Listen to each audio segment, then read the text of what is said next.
தலைகளை வணங்கி ஒரு நிமிடம். அன்பின் பரலோக பிதாவே, நன்றியோடு ஸ்தோத்திரிக்கிறோம். ஆண்டவரே, தலைமுறை தலைமுறை தோறும் கர்த்தர் எங்களுக்கு தெய்வமாக இருக்கிறீர். இந்த நாள் உங்கள் சமூகத்தில் வந்திருக்கிறோம். எங்கள் கூட பேசுங்க, அடிமையை மறைத்து கொள்ளுங்க. இயேசுவின் நாமத்தில் பிதாவே.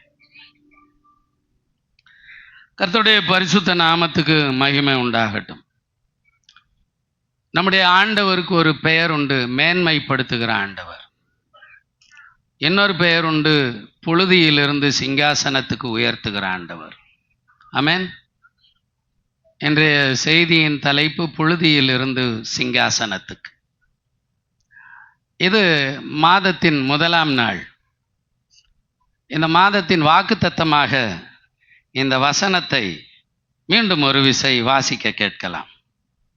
அவர் சிறியவனை புழுதியிலிருந்து எடுத்து எளியவனை குப்பையிலிருந்து உயர்த்துகிறார். அவர்களை பிரபுக்களோடு உட்காரவும் மகிமையுள்ள சிங்காசனத்தை சுதந்தரிக்கவும் பண்ணுகிறார். ஹல்லேலூயா, ஹல்லேலூயா. நம்முடைய ஆண்டவர் குப்பையில் இருக்கிறவன் எளியவன் என்னைக்கும் அப்படியே இருக்கணும்னு விரும்புகிற ஆண்டவர் இல்லை. ஒருவேளை நீங்கள்லாம் சிலர் பிறக்கும்போதே கொஞ்சம் வசதியாக பிறந்திருக்கலாம். நான்லாம் எளிமையில் பிறந்தவன், எளிமையாய் வளர்க்கப்பட்டவன். ஆனாலும் கர்த்தர் இன்றைக்கு எந்த குறையும் வைக்கல. ஆமென். அழகாய் நடத்தி கொண்டு வருகிறார். ஆமென். புழுதியில் இருந்தவனை தூக்கி ஆண்டவர் பிரபுக்களோடு உட்கார வைத்திருக்கிறார். ஹல்லேலூயா. ஒரு சாதாரண ஒரு மனுஷன் சிங்காசனத்தை சுதந்தரிக்க முடியுமா?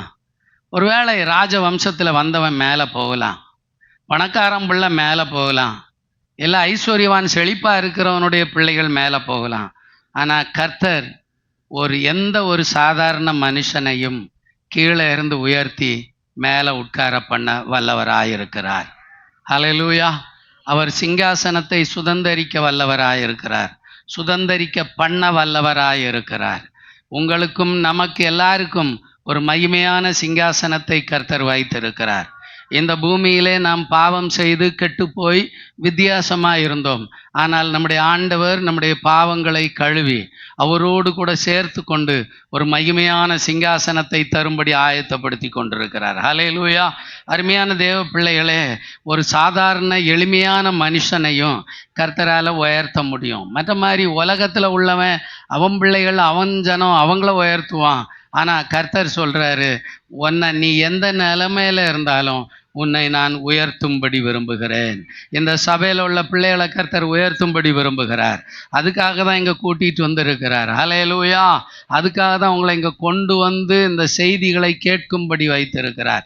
இந்த செய்திகளை கேட்க கேட்க நமக்குள்ளே விசுவாசம் பெருக வேண்டும். ஹல்லேலூயா. நான் இப்படியே சாம்பலோடவே போயிட போகிறதில்ல, நான் குப்பையிலேயே இருந்து வாழ போகிறதில்ல. எனக்குன்னு கர்த்தர் ஒரு உயர்வை வைத்திருக்கிறார், எனக்கென்று ஒரு மகிமையான சிங்காசனத்தை வைத்திருக்கிறார். நம்புறவங்க மட்டும் ஜோர அவர் ஹல்லேலூயா சொல்லி பாருங்க பார்க்கலாம். ஹல்லேலூயா. வேத புத்தகத்தில் எங்கும் தேடி வாசித்தால் அநேக தேவ மனிதர்கள் அப்படி எளிமையான நிலைமையிலிருந்து உயர்த்தப்பட்டிருக்கிறார்கள். நான் எப்பவுமே வாக்கு தத்தங்களை படிக்கும் பொழுது அதற்கு ஒரு கண்டிஷன் இருப்பதை நான் மறந்து விடவில்லை. எப்பவுமே வாக்கு தத்தங்கள் எல்லாம் ஒரு கண்டிஷன்ஸ் அப்ளைட் தான். ஆமென்.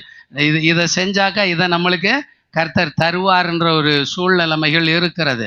நம்ம வாக்கு தத்தங்களை எல்லாம் சொல்லி ஜெபம் பண்ணலாம். ஆண்டவரே, எளியவன் நான் இருக்கிறேன், என்னை நீங்கள் உயர்த்துவேன் என்று சொன்னீரே, ஏன் இன்னும் எனக்கு இந்த உயர்வுகள் வரவில்லை? நம்முடைய வாழ்க்கையில் கேள்விகள் இருக்கலாம். கேள்விகள் சாதாரணம். ஆனால் அந்த கேள்விகளின் ஊடே நாம் ஒன்றை நினைத்து கொள்ள வேண்டும். என் ஆண்டவர் விரும்புகிற வாழ்க்கையை நான் வாழுகிறேனா? என்னுடைய ஆண்டவர் என்னிடத்தில் விருப்பமாக இருப்பாரா என்று சொல்லுகிற சில காரியங்களை நாம் யோசித்து விட்டு கர்த்தர் என்னை உயர்த்த வேண்டும் என்று கேட்க வேண்டும். ஹல்லேலூயா. வேத புத்தகத்தில் அநேக மனுஷர்களை குறித்து நமக்கு திருஷ்டாந்தமாய் எழுதி வைக்கப்பட்டிருக்கிறது. இவர்களுடைய வாழ்க்கையை பார், அவருடைய வாழ்க்கையை படித்து பார். அவர்கள் முதலில் எப்படி இருந்தார்கள், பின்பு எப்படி அவர்கள் உயர்த்தப்பட்டார்கள், உயர்த்தப்படுவதற்கு முன்பாக அவர்கள் எவ்விதமான பாடுகளின் ஊடே கடந்து போனார்கள், எல்லாவற்றையும் நீ சற்று சிந்தித்து அதன் பிறகு முடிவெடுத்துக்கொள். எனக்கு சிங்காசனமா குப்பையான்றது. ஹல்லேலூயா. என்னை உயர்த்தணும்னு எல்லாருக்குமே ஆசை இருக்குது. யாருக்கு ஆசை இல்லை? நான் இப்படியே குப்பையிலே கடந்துட்டு போயிடுறேன், எப்படியே மோசமாகவே இருந்துட்டு போயிடுறேன். அப்படி இருக்கிறீங்களா யாராவது? இல்லை. ஆனால் கர்த்தர் நம்மளை உயர்த்தணும்னு ஆசை. ஆனால் ஒன்றுமில்லாத சூழ்நிலைகள்லையும் கர்த்தர் நம்மளை உயர்த்த வல்லவராக இருக்கிறார். அதற்கு மிக நல்ல ஒரு உதாரணம் வேதத்தில் தானியேலை குறித்து படிக்கும் பொழுது, அந்த தானியேல் இஸ்ரேல் தேசத்திலிருந்து ஒரு அடிமையாக அழைத்து வரப்பட்டவன். அவனுடைய கை கால்களில் சங்கிலிகள் கட்டப்பட்டு ஒரு அடிமையாக அவன் கொண்டு வரப்பட்டவன். ஹல்லேலூயா. அவன் தேசத்துல அவன் வந்த பிறகு பார்த்தாக்கா அவனை அரண்மனையில ஒரு வேலைக்காக கொண்டு போய் விடுறாங்க. அவனுக்கு அரண்மனை சாப்பாடு கிடைக்கும், அரண்மனை பாஷையை லாங்குவேஜ் பேசலாம், அரண்மனையில உள்ளவங்க கூட பழகலாம். ஆனா இவனுக்கு இருந்த ஒரு ஸ்பெஷாலிட்டி என்னன்னாக்கா, இவன் எல்லாவற்றையும் அனுபவிக்கிறதுக்கு இவனுக்கு தகுதி இருக்குது அங்க. ஆனா இவனுக்கு எல்லாத்தையும் அனுபவிக்கலாம், எல்லா வசதியும் இருக்குது, ராஜ சாப்பாடு இருக்குது, ராஜ மேன்மை இருக்குது, ராஜ ட்ரெஸ் இருக்குது, எல்லாமே இருக்குது. ஆனா இவன் தனக்குள்ளே ஒரு தீர்மானம் பண்ணி கொண்டான். தனக்குள்ளே ஒரு பிரதிஷ்டை. 1:8 அதை படிச்சு பார்த்தீங்கன்னா தெரியும். தானியேல் 1:8 ம் ம் ம் ம் ஆமென். போதும். ராஜாவினுடைய போஜனத்தினால தன்னை தீட்டுப்படுத்தக்கூடாது. அப்ப நான் சொல்றேன், எல்லாமே அதான் பவுல் சொல்றாரு 1 கொரிந்தியர் 6 சொல்லும்போது, எல்லாவற்றையும் எனக்கு அனுபவிக்கிறதுக்கு அதிகாரம் உண்டு, எல்லாம் தகுதியாயிராது. எல்லாம் கொடுத்திருக்கிறார், எல்லாம் அனுபவிக்கலாமன்னா எல்லாம் அனுபவிக்க கூடாது. அல்லேலூயா. அது எனக்கு உரியது அல்ல. ஆமென். ஆரம்ப காலங்களில் பார்த்தீங்கன்னா விசுவாச குடும்பங்கள் ஆண்டவர் ஒன்றும் இல்லாமல் வச்சு தரித்திரத்தில் வச்சு சோதிச்சு பார்த்தார். எப்படி நல்லா வழங்குறாங்களா, நல்லா வர்றாங்களா. ஆனால் இப்போ பார்த்தீங்கன்னாக்கா எல்லாத்தையும் கொடுக்குறார் ஆண்டவர். இப்போ யாருக்காவது சாப்பாட்டுக்கு வழி இல்லைன்னு இருக்கிறோமா? ரேஷன்லேயே சும்மா அரிசியை தந்துடுறாங்க இல்லாதவங்களுக்கு. அந்த காலம் அப்படி இல்லை, சாப்பாட்டுக்கு வழி இல்லை, அரிசி ரொம்ப விலை. எனக்கு தெரிஞ்ச அறிவு தெரிஞ்ச நாட்களில் 8 வயசு 10 வயசில் அக்காவுக்கெல்லாம் தெரியும், சுசிலாக்கெல்லாம், அவங்க வீட்டுக்கு மேலே எல்லாம் ஒரு சேனல் ஓடும், ஒரு ஆறு மாதிரி சின்னது. அந்த சேனல் ரோட்டில் கடத்தல் பண்ணுவாங்க. எப்படி சைக்கிளில் மூட்டையை, அரிசி மூட்டையை வச்சு இங்கேருந்து கேரளாவை கடத்துவான். கடத்திட்டு போனாதான் அந்த அவனுக்கு அன்னைக்கு கொடுத்தாக்கா அப்போ 1 ரூபா 2 ரூபா கிடைக்கும். அதை வாங்கிட்டு வந்து வீட்டுக்குள்ளே பொருளை வாங்கி போடுவாங்க. இதுக்கு அந்த ரோட்டில் போனால் போலீஸ் பிடிக்கும்னு எங்கள் வீட்டுக்கு மேலே எல்லாம் பார்த்தாக்கா அந்த ரோடு எப்படி இருக்குன்னாக்கா மேடும் பள்ளமும் எப்படி இருக்கும், சானல் கரை. அதில் ஓட்டி ஓட்டி ஓட்டி போய் இங்கேருந்து கேரளா பார்டரில் கொண்டு போய் அந்த அரிசியை கொடுத்துட்டாக்கா காசு தருவாங்க. அல்லேலூயா. அப்போ பாருங்க, இந்த மாதிரி சூழ்நிலைமைகள் கஷ்டமான வறுமையாக என் வாழ்க்கையில் நான் அனுபவிச்சிருக்கிறேன். இன்னைக்கு கர்த்தர் நல்லா தந்திருக்கிறார், சாப்பாட்டுக்கு பஞ்சம் இல்லை. அன்றைக்கு நான் வேலை ஏதோ படிச்சுட்டு வெளியில் வேலைக்குன்னு போகும்போது சாப்பாட்டுக்கு வழி இல்லாத நாட்களில் ஒரு ஹோட்டலில் போய் உட்காந்தா ஜனதா சாப்பாடு எத்தனை பேருக்கு தெரியும்? ஆமாம். அப்போ ரொம்ப கம்மியான விலையில் சாப்பாடு இருக்கும். இப்படி சோறு இவ்வளோ தான் கொடுப்பான், ஒரு கப்பில் இப்படி போட்டு அவன் திரும்பியே பார்க்க மாட்டான், போயிடுவான். அப்போ போட்டு ஒரு தடவை சாம்பாரை ஊற்றுனாக்கா கொஞ்சம் போல கூட்ட வச்சானாக்கா முடிஞ்சு போச்சு. இதை பார்த்தா உடனே நம்மளுக்கு ஐயோ இது பத்தாதே, ஏன்னா வாலிப பிராயம், நல்லா சாப்பிட வேண்டிய வயசு. ஆனால் சாப்பிட்றதுக்கு சாப்பாடு பத்தாது. ஒரு பிடி சோறு, 1 டம்ளர் தண்ணியை குடிச்சிட்டு அடுத்த தண்ணியை கேட்டாக்கா அவன் ஒரு மாதிரி பார்ப்பான், நான் தண்ணியை குடிச்சுக்கணுங்கிற, வேற என்ன பண்ணுற, குடு தண்ணி. அப்போ என்ன செய்யும், வயிறு கொஞ்சம் ரொம்ப. ஆனால் இப்போ பார்த்தாக்கா எல்லாம் இந்த மெடிக்கல் படித்தவங்கள்ட்ட கேட்டாக்கா சோத்துக்கு கூட தண்ணியை குடிக்கக்கூடாதுன்றான் ரொம்ப. ஆனால் அந்த காலத்தில் பசிக்கு என்ன செய்கிற, வேற வழி இல்லை, சோறையும் தின்னுக்கிட்டு ஒரு கப் தண்ணியை மடமடன்னு குடிச்சிக்கிறது. அப்போ தான் வயிறு ரொம்ப பாருங்க. இப்போ உள்ளவங்க பிள்ளைகளுக்கு அதெல்லாம் தெரியாது. சாப்பாடை கொடுக்கறதுக்கே சந்திரனை பாரு, நிலாவை பாரு, ஊட்டித்தான் விட வேண்டிய இருக்குது. அப்போ சாப்பாட்டுக்கு பஞ்சமான வறுமையான காலங்கள். ஆனால் அது ஒரு காலம். இப்போ இந்த காலத்தில் தாராள சாப்பாடு, சோறுக்கு பஞ்சம் கிடையாது, எந்த வீட்டிலையும் இல்லை. நான் விசுவாசிக்கிறேன் அப்படித்தான். யார் இந்த சபையில் அப்படி யாராவது பஞ்சமாக பட்டினியாக இருக்கீங்கன்னா சொல்லணும். நீங்கள் வெட்கப்படக்கூடாது, நான் கஷ்டப்படுறேன், எனக்கு சாப்பாட்டுக்கு வழியில் நீங்கள் சொல்லணும். கர்த்தர் உங்களை உயர்த்துவார், ஒரு நாளில் உங்களுக்கு அதற்கான உதவிகள் கிடைக்கும். ஹல்லேலூயா. ஏன்னா இப்போ எல்லாமே இலவசமாக நமக்கு கிடைக்குது. கர்த்தர் யாரையும் இப்போ பட்டினி போடுறதில்லை. எனக்கு ஒரு ஆசை, இங்கே வர்றவங்க யாரும் பட்டினியாக இருக்கக்கூடாது, சபையில் ராத்திரி போய் பட்டினியாக கிடக்கப்படாது. கர்த்தர் உங்களை ஆசீர்வதிப்பார், மேன்மைப்படுத்துவார். அப்படி ஆண்டவர் இந்த காலத்தில் தாராளம் கொடுக்குறார். நல்லா சாப்பிடு, புசித்து குடித்து இன்பமா இருந்து கொடுக்குறாரு. ஆனால் என்ன செய்யறது, சுகரும் பிபியும் வந்து போச்சு. ரொம்ப சாப்பிட முடியல. ரொம்ப கொஞ்சம் சாப்பிட்டோன்னா என்ன செய்யுது, சுகரு ஒரு பக்கம் ஏறிடு. இதுக்கு முன்னாடி ஏதோ ஸ்வீட் ஏதோ ஒரு பேக்கரியில் போய் பார்த்துட்டு கொட்டாய் விட்டுட்டு போவோம். இப்போ எல்லாம் வாங்கிறதுக்கு எல்லாம் வசதிகள் இருக்கு. ஆனால் வாங்கி என்ன செய்ய முடியல, சாப்பிட முடியல. அப்போ ஆண்டவர் அப்போ கொடுக்காம சோதிச்சாரு. இப்போ என்ன செய்யறாரு, வாழ்க்கையில் எல்லாம் ரோலிங் தான், அது பாட்டுக்கு நடந்துக்கிட்டே இருக்கும். அல்லேலூயா. சரி, ஆனால் இந்த தானியேல் அவனுக்கு எல்லாத்தையும் அனுபவிக்கலாம். ஆனால் அவன் என்ன செய்யல, நம்ம என்ன ஒரு மாதிரி இங்கே கீச்சுக்கின்னு இங்கே பிச்சுக்கிட்டு ட்ரெஸ் போட முடியாதா? சிஸ்டர்ஸ், நீங்கள்லாம் ஜன்னல் ட்ரெஸ் போட்டு வர முடியாதா? ஏன் இங்கே ஜன்னல் ட்ரெஸ் எல்லாம் போடுறதில்ல? அது தகுதி இல்லை எனக்கு. ஆமென். தகுதியான வஸ்திரத்தை போடணும். ஆமென். இவன் தானியேலுடைய வாழ்க்கையில் ஒரு பொருத்தனை, ஒரு தீர்மானம், ஒரு பிரதிஷ்டை உள்ளவனா இருந்தான். அப்படின்னாக்கா ராஜாவுடைய ஆகாரத்தினால தன்னை தீட்டுப்படுத்தி கொள்ள மாட்டேன். அவன் அதுல உண்மையா இருந்தான் பாருங்க. சிலர் பொருத்தனை பண்ணுவான், பொருத்தனையை பண்ணிட்டு என்ன செஞ்சிருவான், விட்டுட்டு அப்படியே மறந்துட்டு போயிடுவான். நீ பொருத்தனை பண்ணா நிறைவேற்றணும், நிறைவேற்றாட்டி என்ன செய்யப்படாது, பொருத்தனை பண்ணப்படாது. உன்கிட்ட கட்டாயம் பொருத்தனை பண்ணுன்னு சொன்னாரா? இல்லை.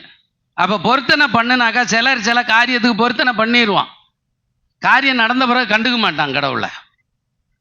அவரை ஏமாத்தினாக்கா அவரு நம்மளை என்ன செய்வார், அவர் புனிதனுக்கு புனிதன், அவர் ஏமாத்துறவனுக்கு பயங்கர ஏமாத்துக்காரனாக தான் இருப்பார். அப்போ நான் சொன்னாக்கா அது அவருக்கு நான் நிறைவேற்றணும். ஆமான்றவங்க மட்டும் வர அல்லேலூயா, ஹல்லேலூயா. நீங்கள் சொல்கிறீங்க நான் தான் பொருத்தனையே பண்ணுறது இல்லையே. ஆமென். பண்ணணும், பண்ணாட்டியும் தப்பு கிடையாது. பண்ணுனா என்ன செய்யணும், நிறைவேற்றணும். ஒரு தடவை யாக்கோபு, நான் சொல்லியிருப்பேன், அவன் பொருத்தனை பண்ணான். அப்பாவால் அனுப்பி விடப்படுறான், தாயால் அனுப்பப்படுறான், அண்ணனால் விரட்டப்படுறான். வனாந்திரத்தில் வந்து படுத்துக்கிட்டு பார்க்குறான், எங்கேயுமே போவதுக்கு வழி இல்லை, நரிகள் ஊழையிடுற இடம். ராத்திரி அவன் சொல்கிறான், சாமி நான் எங்கே போவேன்னு எனக்கு தெரில, நான் போகிறேன். ஆனால் போயிட்டு நான் போகிற வழியில் எனக்கு நீங்கள் நல்ல உண்ண உணவும் உடுக்க உடையும் தங்குறதுக்கு ஒரு இடமும் கொடுத்து என்னை சமாதானத்தோடு மீண்டும் என் தகப்பன் வீட்டுக்கு நீங்கள் கொண்டு வந்தா எனக்கு நீங்கள் கொடுக்குற எல்லாத்துலேயும் நான் உங்களுக்கு என்ன கொடுப்பேன், தசமபாகம் கொடுப்பேன்னு சொன்னான். 10 வருஷம் ஆச்சு, நல்ல ஆண்டவர் அவனை ஆசீர்வதிச்சாரு. 15 வருஷம் ஆச்சு, கர்த்தர் அவனை உயர்த்தினார். அவனை பெருக பண்ண பிறகு 20 வருஷம் ஆச்சு, நல்லா பெருகிட்டான். இப்போ தகப்பன் வீட்டுக்கு வரணும்னு நினைக்கிறான். தகப்பன் வீட்டுக்கு வர்றதுக்கு இவன் நினைக்கல, ஆண்டவர் என்ன செய்கிறாரு, ஞாபகப்படுத்துறார், பொருத்தனை பண்ணதை ஞாபகப்படுத்துறார். தம்பி, 20 வருஷத்துக்கு முன்னாடி நீ இங்கேருந்து போகும்போது நீ ஒரு பொருத்தனை பண்ணி அவனை ஞாபகம் இருக்கா? என்ன பொருத்தனை? நான் போகிற இடத்துல எனக்கு என்ன வேணும், சாப்பாடு வேணும், எனக்கு என்ன வேணும், உடுத்துக்கிறதுக்கு ட்ரெஸ்ஸு வேணும், தங்குறதுக்கு ஒரு இடம் வேணும். நான் சமாதானத்தோடு திரும்பி வந்தா நான் கர்த்தருக்கு தசமபாகம் செலுத்துவேன், இங்கே ஒரு தேவனுடைய வீட்டை கட்டுவேன். சொன்னியே, ஞாபகம் இருக்கா? அவரு நம்ம மட்டும் நீர் சொன்னீரே இதை செய்யும், சொன்னீரே இதை செய்யும் கேட்கலாம். ஆனால் அவர் என்ன சொல்லுவார், சொன்னியே செஞ்சியா. பக்கத்தில் பார்க்க கேளுங்க, சொன்னீங்களே செஞ்சீங்களா? ஹல்லேலூயா. சிலர்லாம் தீர்மானமே பண்ணுறதில்லை. தீர்மானம் தான் கிறிஸ்துவ வாழ்க்கையினுடைய முன்னேற்றத்துக்கான அறிகுறி. பண்ணாதானே, பண்ணாமல் இருந்து பாரு, போவேன் மேலே. நல்லா தீர்மானம் பண்ணித்தான் வாழ. ஹல்லேலூயா. ஒரு தம்பி தீர்மானம் பண்ணுனானா, பொறுத்தனா சொன்னனா, என்ன தீர்மானம் பண்ணா, மீனை பிடிச்சி விட்டுட்டான். அது இல்லை, தீர்மானம் பண்ணுனானா கணக்கில் கொஞ்சம் என்ன மாதிரி ஆளவன். ஆமாம், பரீட்சை எழுதுறதுக்கு போகும்போது ஜோம் பண்ணான், சாமி நான் பரீட்சை எழுத போகிறேன், எனக்கு கணக்கு ரொம்ப டஃப்பு, எனக்கு கொஸ்டின் எப்படி வரணும், ரொம்ப ஈஸியாக வரணும். ஈஸியாக மட்டும் வந்ததுன்னா நான் என்ன செய்வேன், நான் வீட்டுக்கு வருவேன், நிறைய பணம் சேர்த்து வச்சுக்கிறேன். என் மாமன் குடித்தது, மச்சான் கொடுத்தது, எங்கள் அப்பன் கொடுத்தது, அப்பா பாக்கெட்டில் இருந்து அடித்தது. இவனு ஒரு மாதிரி சிரிக்கிறானுங்க, எல்லாத்தையும் நான் வச்சுருக்கிறேன். அப்போ இது எல்லாத்தையும் நான் என்ன செய்ய போகிறேன், உங்களுக்கு எல்லாம் நிறைய 1500 ரூபா சேர்த்து வச்சுக்கிறேன், உங்களுக்கு நான் தந்துடுவேன். எனக்கு எப்படி வரணும் கொஸ்டின்? எக்ஸாம் ஹாலில் போய் உட்காந்தான், வாத்தியார் கொஸ்டினை கொடுத்தாரு. கொஸ்டினை பார்த்தான், ஏய் இது எனக்கு தெரியும், இது தெரிஞ்சு எல்லாமே பொறுத்தனை என்னது, எல்லாம் ஈஸியா வந்துதா வரலையா? வந்துருச்சு. எல்லாத்தையும் எழுதிட்டான். நல்லா எழுதி முடிச்சுட்டு இப்ப யோசிச்சான், எல்லாமே ஈஸியா தானே வந்துக்குது, கடவுளுக்கு 1500 ரூபா கொடுக்கணுமா? இப்ப அந்த கணக்கு பேப்பர் போட்ட கணக்கு பேப்பர் எல்லாத்தையும் பார்த்தான், எல்லாம் சரியா இருக்கு. பார்த்துட்டு அந்த பேப்பர்ல எழுதுனான், பின்னாடி ஒரு பேப்பர்ல அவங்க கொடுத்தது இவ்வளோ, இவங்க கொடுத்தது இவ்வளோ, மொத்தம் 1500 ரூபா இருக்கு. சரி ஒண்ணு பண்ணலாம், இங்க பாதி அங்க பாதி. நீ எல்லாரையும் ஏமாத்தலாம், யாரும் ஏமாத்த முடியாது. அப்படி ஒரு கணக்கை எழுதிட்டு, சரி இந்த பாதி அங்கே இந்த பாதி இங்கே எழுதி வச்சுட்டு வாத்தியார்ட்ட பேப்பரை கொடுத்தான். எந்த பேப்பரை கொடுத்தான்? இந்த பாதி அங்கே அந்த பாதி இங்கே எழுதி வச்ச பேப்பரை கொடுத்துட்டு கணக்கு எழுதின பேப்பரை என்னஞ்சான், பாக்கெட்ல போட்டு வந்தான். வீட்டில் வந்துட்டு இந்த பாதி எங்க இருக்கு, எவ்வளோ எடுக்கலான்னு சொல்லிட்டு கணக்கு பேப்பரை எடுத்தாக்கா, எழுதின பேப்பர் அங்கே, கணக்கு பேப்பர் இங்கே. அவர் புனிதனுக்கு. நான் அவரை ஏமாத்த நினைச்சா, தானியேல் நல்லவன், ஏமாத்தல, சொன்னதை நிறைவேற்றினான், பொருத்தனையை செய்தான், பிரதிஷ்டை உள்ளவனாக இருந்தான். நம்ம என்ன அப்படி இல்லை, கர்த்தர் கொடுத்தார் நல்லது, நல்லா சாப்பிட்டு ஏப்பம் விட்டுட்டு கையை நல்லா திருப்ப திருப்ப தொடச்சிட்டு என்ன செஞ்சிருவோம், போயிடுவோம். ஆண்டவர் ராஜ சாப்பாட்டை தந்திருக்கார். நான் பட்ட பாடு என்ன கஷ்டம், ஒரு பிடி சோத்துக்கு அலைஞ்சன, கடவுள் இப்படி ராஜ சாப்பாட்டை தந்தார். என்ன செய்வான், நல்லா தின்னுட்டு பொஞ்சாதியும் நினைக்க மாட்டான், பிள்ளையும் நினைக்க மாட்டான், அவன் தொந்தி நிறைய பார்ப்பான். அவனுக்கு ஐயோ அல்லேலூயா ஆமென். சிலர் பொருத்தனை பண்ணிட்டு மனைவிட்ட சொல்லுவாங்க, இனி செய்யவே மாட்டேன், நாளை முதல் குடிக்க மாட்டேன், சத்தியமடி தங்கம். ஆமா, ஆனா என்ன செய்யுது, சாயங்காலம் வேலை முடிஞ்சு வரும்போது கடையை பார்த்த உடனே என்ன செய்யும், காலு ரைட் சைடில் ஏறும். அவ்வளோதான். அப்போ அவன் வாழ்க்கையில நிலையற்றவன் மனுஷன், நிலை எவ்வளவாய் நிலையற்றவனாக இருக்கிறான். ஆனா நம்ம கொடுத்த பிரதிஷ்டையில உண்மையா இருந்தா கர்த்தர் நம்மளை ஆசீர்வதிப்பார். இந்த தானியேல் பிரதிஷ்டை உள்ளவனாய் இருந்தான். அவன் பிரதிஷ்டையா இருந்ததுனால கர்த்தர் பாபிலோன் மாகாணத்துல அவனை உயர்த்தினார். மட்டுமில்ல, இவன் இடைவிடாமல் ஆராதிக்கிறவனா இருந்தானா. 6:20 நீங்க படிச்சீங்கன்னா, ராஜா கேட்கிறான், தானியேலே இருக்கம்மா, இருக்குதா?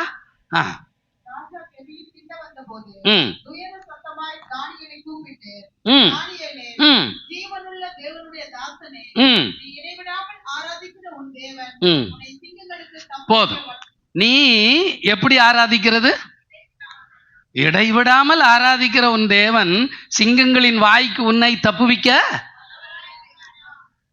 தானியேலுடைய வாழ்க்கையில சக்சஸ் காரணம், அவன் ஒரு அடிமை. அதான் புழுதியிலிருந்து சிங்காசனத்துக்கு, இவனை மேல ராஜ்யத்துல 3வது பெரிய தலைவனா கொண்டு வர்றாங்க. எப்படின்னா அவனுடைய பிரதிஷ்டை உள்ள வாழ்வு. 2வது பார்த்தீங்கன்னாக்கா இவனுடைய இடைவிடாத ஆராதனை. கடவுளுக்கு நன்றி சொல்லிட்டே இருப்பான். இடைவிடா நன்றி உமக்கு தானே, இணையில்லா தெய்வம். இப்படி ஒருத்தன் உயர்ந்தான் தெரியுமா, தாவீது. அவரு எப்போ ஆராதிப்பாராம்? அவர் சொல்றாரு, 3 தடவை நான் ஜெபம் பண்றேன், 7 தடவை ஆராதிக்கிறேன், கர்த்தரை தொழுது கொள்ளுகிறேன், துதிக்கிறேன். ஒரு கானானிய ஸ்திரீ வந்தாள், ஆண்டவரை பார்த்து கேட்டா, ஆண்டவரே என்னுடைய பிள்ளை மரண அவஸ்தையா இருக்கிறா, அவளை விடுதலை ஆக்கணும், அவளை சுகமாக்கணும். கெஞ்சி கெஞ்சி கேட்டப்பா கடவுள் என்ன செஞ்சாராம், பிள்ளைகளின் அப்பத்தை எடுத்து நாய்க்குட்டிகளுக்கு போடுவது நல்லதில்லைன்னு சொல்லிட்டு அவர் பாட்டுக்கு நடக்க ஆரம்பிச்சோன்ன இவ கடவுளை தொழுது கொண்டாள்னு இருக்கும். அப்படின்னா கர்த்தரை ஆராதிக்க ஆரம்பித்தாள். யார் ஒருவர் வாழ்வில் ஆராதனை இருக்கிறதோ அவர்கள் வாழ்வு உயரும். ஆமென், ஆமென். நீங்க ஆராதிக்கிறீங்களா? வீட்டில் இல்லை டிவி சினிமா பார்த்துக்கினே இருக்கிறீங்களா? படுத்துக்கணும் என்ன கோட்டாங்கண்ணு மாதிரி ஆந்த கண்ணு, அது வரை கண்ணு திறக்காது. நல்லா படுத்துட்டு நீ பாரு, அப்புறம் அப்படி படுத்துட்டே இருக்க வேண்டிய சூழ்நிலை வந்து. Be careful. உனக்கு கர்த்தர் காலங்களை தந்திருக்கும் போது உன் முழங்கால் முடங்கணும். உன் வாய் நல்லா இருக்கும்போது வாயில் கர்த்தரை துதிக்க ஆரம்பிச்சிரு. நீ கர்த்தரை மகிமைப்படுத்த தான் உன் வாழ்க்கையில் ஆசீர்வாதம். ஹல்லேலூயா. அவன் கர்த்தரை மகிமைப்படுத்தினான், சிங்கங்களின் வாய்க்கு தப்புவித்த ஆண்டவர். அது மட்டுமல்ல, அவனை 3வது உயர்ந்த ஸ்தானத்தில் கர்த்தர் கொண்டு வந்தார். ஹல்லேலூயா. 2வது ஒரு மனுஷன், மொர்தெகாய் என்று பெயர் அவனுக்கு. உங்களுக்கு தெரியும், நான் பல தடவை இவங்களை பற்றியெல்லாம் நான் சொல்லியிருக்கேன். ஆனால் என் மனசில் ஆண்டவர் திரும்ப திரும்ப இதை பேசு, இந்த சபை குப்பையில் இருக்கிற சபையாக இருக்கக்கூடாதுடா, இது சிங்காசனத்துக்கு போகிற சபையாக இருக்கணும். இது இந்த பூமியோடவே இருந்துற சபையாக இருக்கக்கூடாது. இங்கே இருக்கிறவங்க வறுமையிலேயே இருந்துடக்கூடாது. பூமியிலே நீ செழிப்பாக இருக்கணும், மறுமையிலும் நீ என் கூட சிங்காசனத்தில் உட்காரணும். ஹல்லேலூயா. எத்தனை பேருக்கு அந்த ஆசை இருக்கு? இந்த மொர்தெகாய்க்கு அவனும் ஒரு அடிமை. தானியேல் என்னது? ஒரு அடிமை. இந்த மொர்தெகாய் என்னது? ஒரு அடிமை. இந்த மொர்தெகாயினுடைய ஸ்பெஷாலிட்டி என்னன்னாக்கா, தன்னுடைய ஜனத்துக்காக அலறுவானாம். என்ன செய்வானா? 4ஆம் அதிகாரம் 1ஆம் வசனத்தை நீங்க படிச்சீங்கன்னாக்கா அலறி துடிப்பானா. இருந்தாக்கா படிங்க பார்க்கலாம்.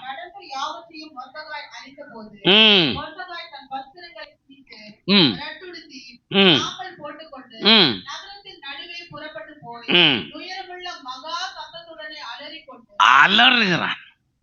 தம்பி, ஐயா, அம்மா, நல்லா கவனிங்க. அலர்னானாக்கா எதுக்கு அலர்னான்னு தெரியுமா? சோறு இல்லைன்னு அலர்னா. இவன் ஒரு சாதாரண கேட் கீப்பர். யாரு? ஒரு வாட்ச்மேன். யாராவது வந்தா என்ன செய்யணும்? சல்யூட் அடிக்கணும், கேட்டை திறந்து விடணும். இவ்வளோதான். அடிமையாக பிடிச்சிட்டு வரப்பட்டவன். இவனுக்குள்ள 2 ஸ்பெஷாலிட்டி நான் பார்த்தேன். ஒன்று, இவன் அலறுவான் தன் ஜனத்துக்காக. நம்மெல்லாம் ஈஸியாக இருக்கிறோம். ஆண்டவர் என்ன எதிர்பார்க்கிறார்னா, என் பிள்ளை தன் ஜனத்துக்காக அலறுதா, தன் ஜனத்தின் ரட்சிப்புக்காக திறப்புல நின்று மன்றாடுதா, ஒரு சொட்டு கண்ணீர் விடுதா. எங்க அப்பாவை சந்தியும் ஆண்டவரு, என் தங்கச்சியை சந்தியும் ஆண்டவரு, என் தம்பியை சந்தியும் ஆண்டவரு, என் உறவுகளை சந்தியும் ஆண்டவரு. நீ அலர்னியா? அட்லீஸ்ட் கண்ணீர் விட்டியா? டைரக்டா நீ பரலோகம் போயிடுவேன்னு நினைக்கிறியா? போக முடியாது. ஆத்மா ஒன்றும் ரட்சிக்காமல் வெட்கத்தோடு ஆண்டவா, வெறும் கையனாக உம்மை கண்டுகொள்ளல் ஆகுமோ? ஒரு பழைய பாட்டு இருக்குது, ஒரு சரணம். ஆத்மா ஒன்றும் ரட்சிக்காமல் வெட்கத்தோடு ஆண்டவா, வேறும் கையன் ஆகவும் மை கண்டு கொள்ளல் ஆகுமாம். ஆத்மா ஒன்றும் ரட்சிக்காமல் வெட்கத்தோடு ஆண்டவா, வேறும் கையனாக உம்மை கண்டு கொள்ளல் ஆகுமோ? கேள்வியோடு அந்த பாட்டு முடியுது. ஆத்மா ஒன்றும் ரட்சிக்காமல் வெட்கத்தோடு உங்களை நான் பார்க்க முடியுமா? முடியுமா? எத்தனை ரட்சிப்புக்குள்ள நடத்தினிய?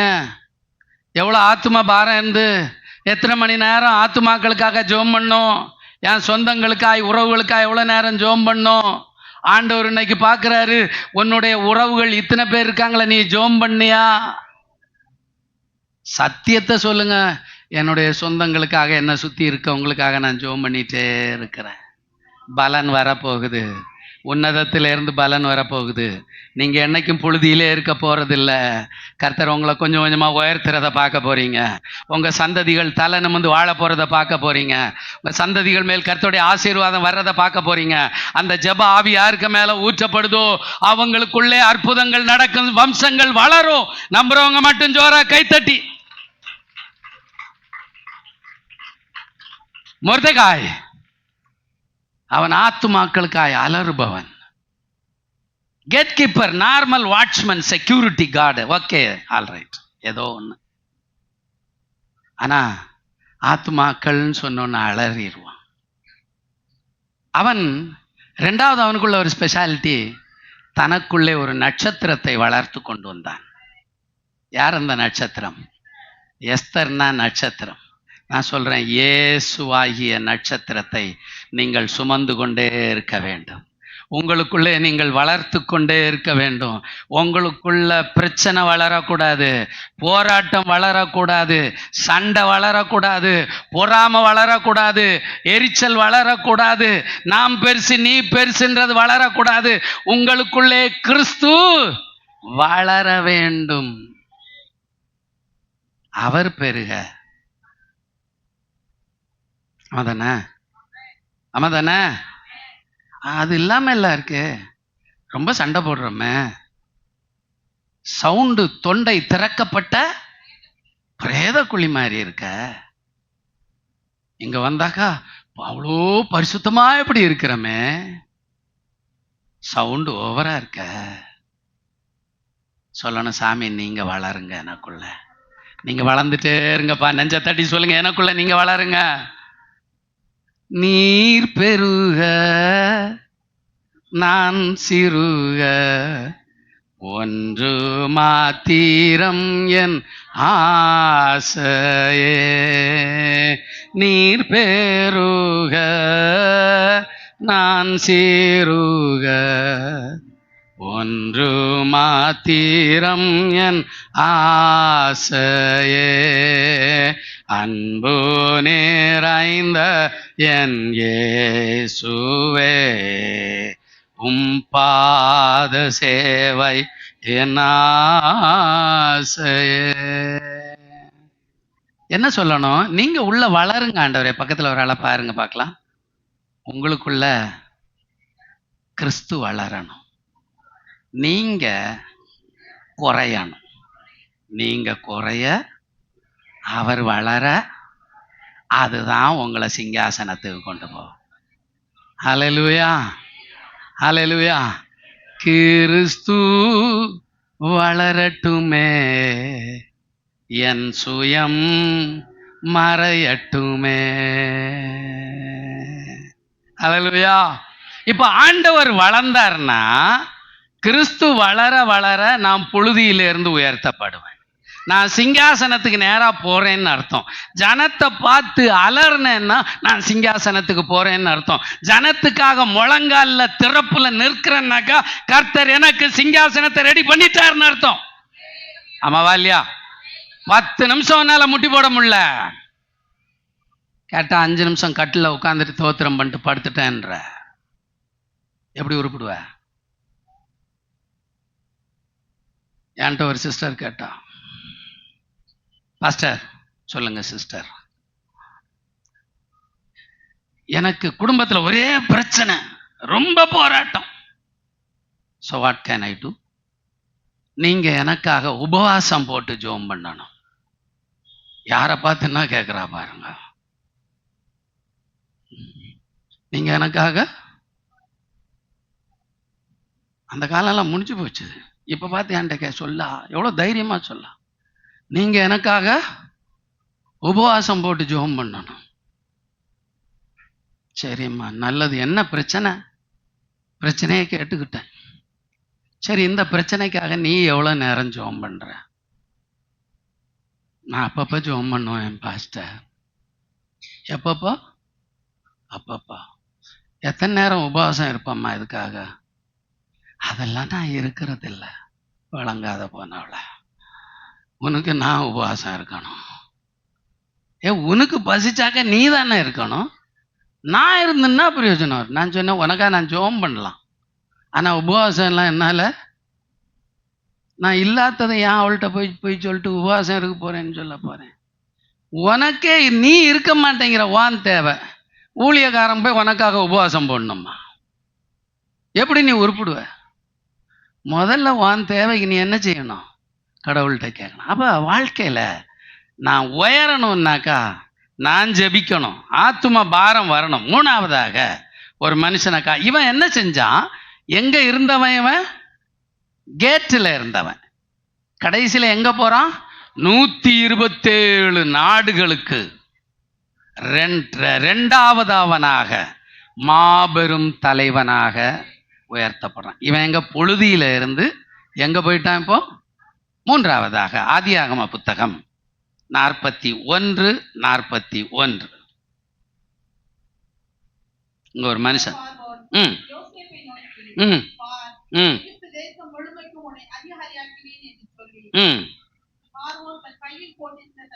போதும்.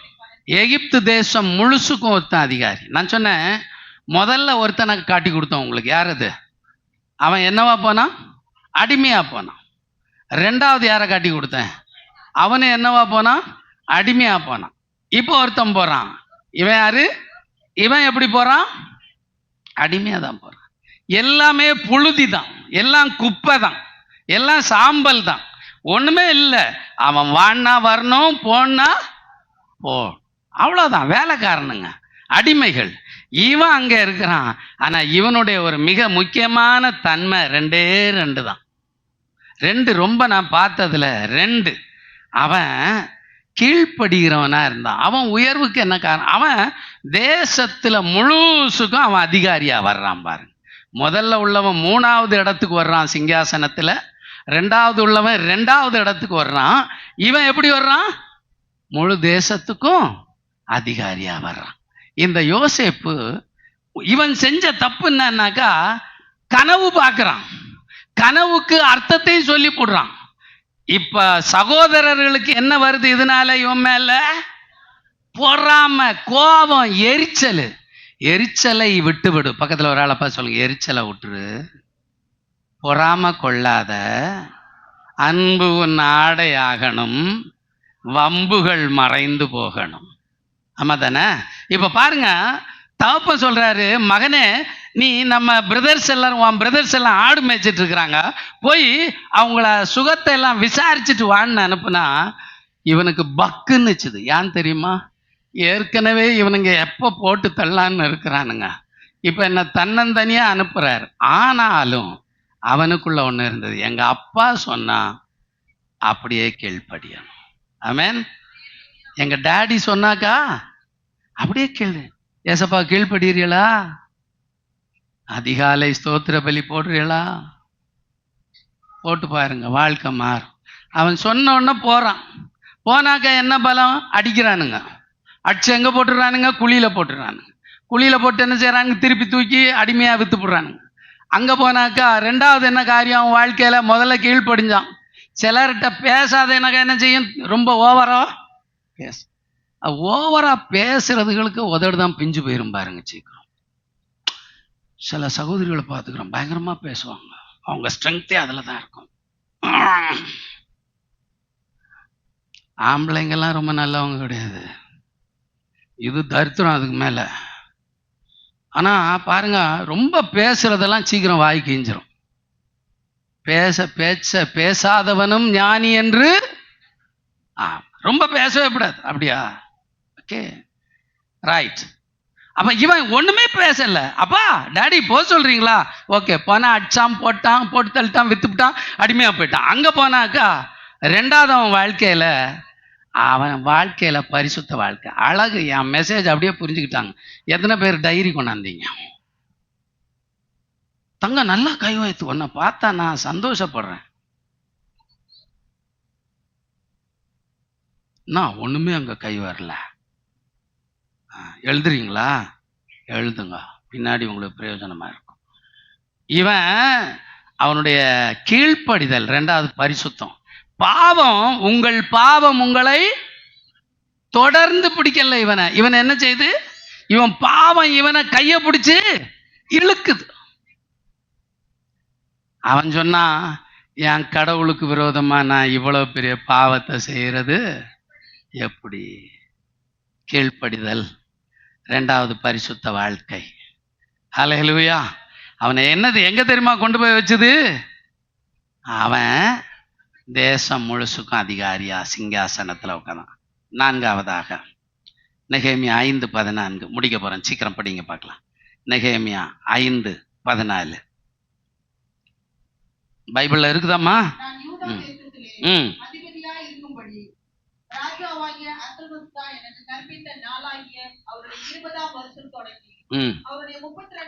போதும். நான் இதை எதுக்காக படிக்க சொன்னேன்னா, நான் யூதா தேசத்திலே அதிபதியா இருக்கும்போது. இவர் யாருன்னா, இவருடைய பெயர் நெகேமியா. சொல்லுங்க பார்க்கலாம். பின்னாடி என் அண்ணன் மாதிரி சொல்லுங்களேன். என்ன பேரு? நெகேமியா.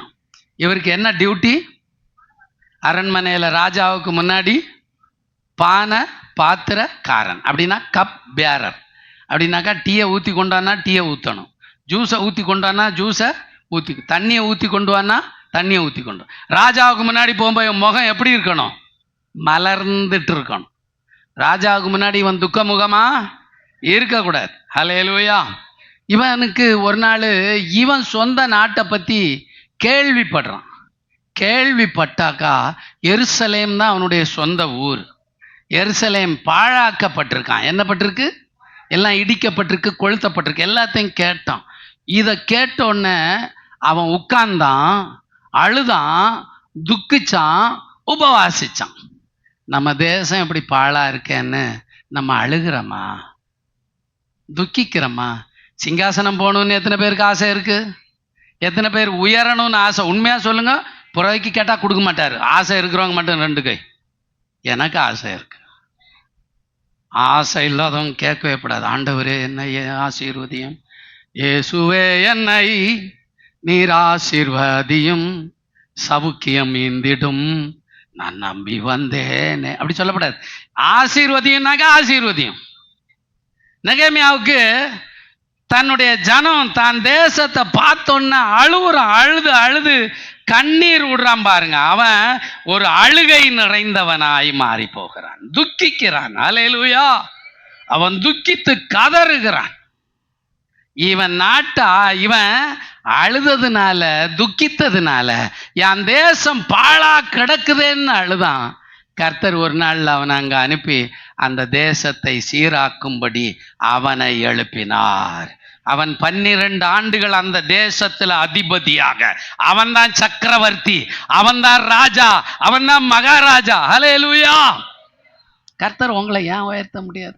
நீ நான் ஒரு தீர்க்க தரிசனமா சொல்றேன். கர்த்தர் காலையில சொல்றாரு, நீ இருக்கிற இடத்துல ஒன்னு நான் மேன்மைப்படுத்தும். அதுக்கு சரியான வழி இல்ல, ரைட்டு, இயற்கை இல்ல, ஓகே. இயற்கை இல்லாமலே எங்கேயோ கொண்டு வந்து ஒரு வழியை கர்த்தர் உனக்காக திறப்பார். நம்புறவங்க மட்டும் கைகளை தட்டி.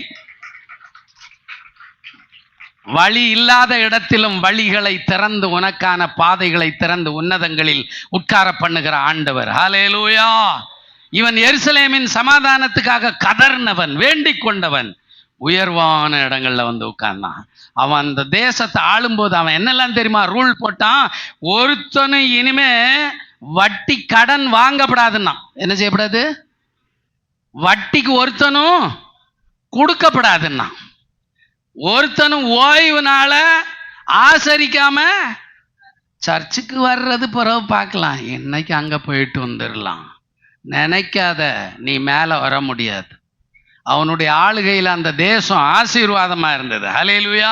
அதுக்கப்புறம் சொன்னா அந்நிய நுகத்துல. அப்ப வட்டி கொடுக்கலாமா, வாங்கலாமா?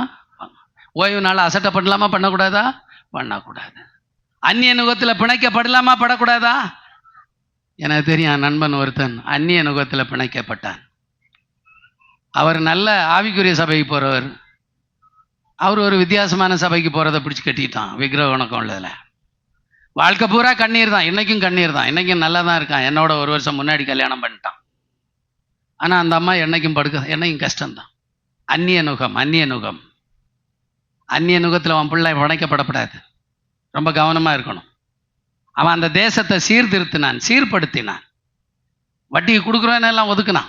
ஞாயிற்றுக்கிழமை சர்ச்சுக்கு வராதவனெல்லாம் ஏன் வரலன்னு கேட்டு அதையெல்லாம் ஒதுக்குனான். இப்போ இந்த சீர்திருத்தங்களை எல்லாம் செஞ்சவனையும் அதாவது நம்ம சீர்திருந்தாம நான் 1000 தோத்திரம் இல்லை 10,000 தோத்திர பலி போட்டாலும் நோ யூஸ். ஆமென். பக்கத்தில் பார்த்துக்கலுங்க, தோத்திர பலி போடுறீங்களா? நம்ம சரியாயிட்டு போடணும். போட்டாக்கா ஆசீர்வாதம். ஹல்லேலூயா. இவன் மேலே போய் உட்கார்ந்தான். ஹல்லேலூயா. இவன் எருசலேம் என்று சொன்னால் இயேசு சிலுவையை சுமந்து போகும் பொழுது ஆண்டவர் எருசலேமை பார்க்கிறாரு. எருசலேமை பார்த்து அழுகிறார். எருசலேமே எருசலேமே.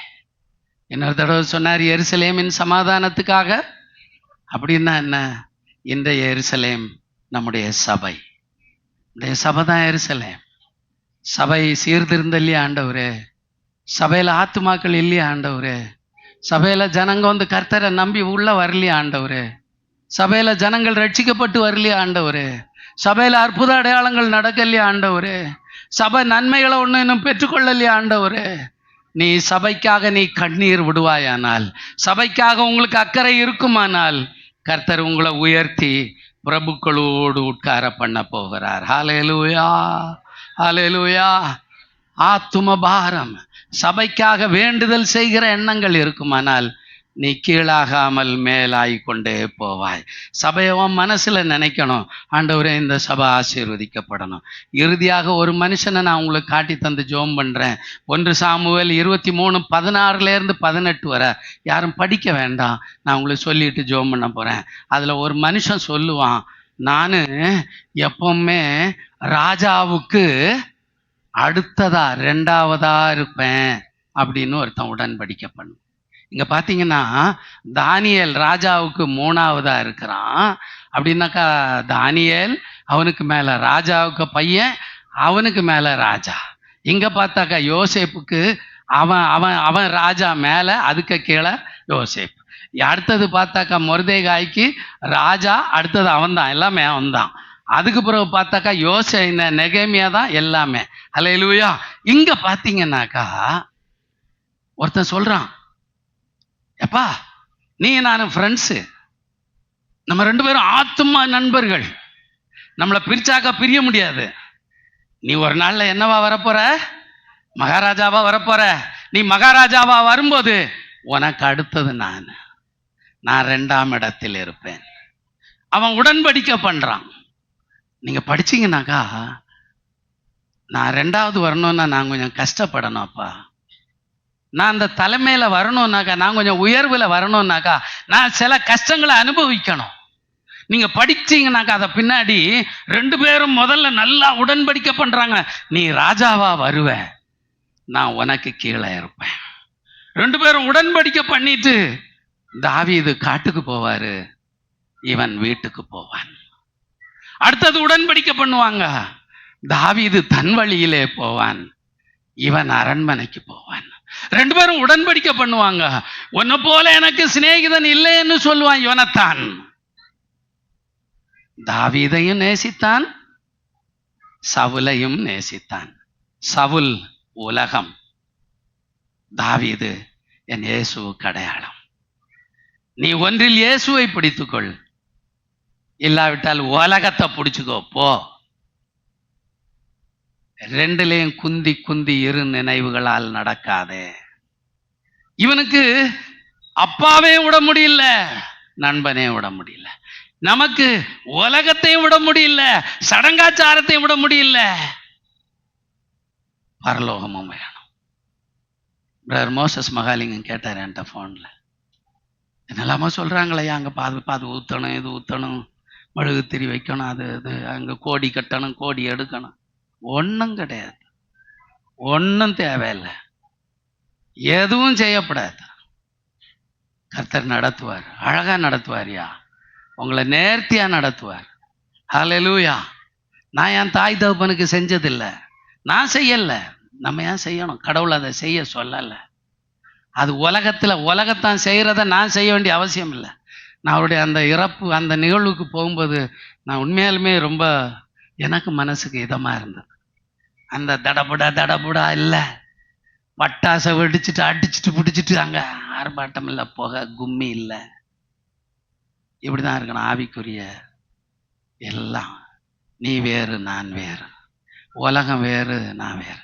யோனத்தானுக்கு ஆசை நான் ரெண்டாவது வரணும், ஆனா அவனுக்கு உலகத்தை விட முடியல, அதுவும் வேணும். நான் சொல்றேன் பிரியமானவர்களே, நீ உலகத்தை விட்டு கர்த்தரை பிடி, உனக்கு சிங்காசனம் ஆயத்தமா இருக்கு. எத்தனை பேர் நம்புறீங்க?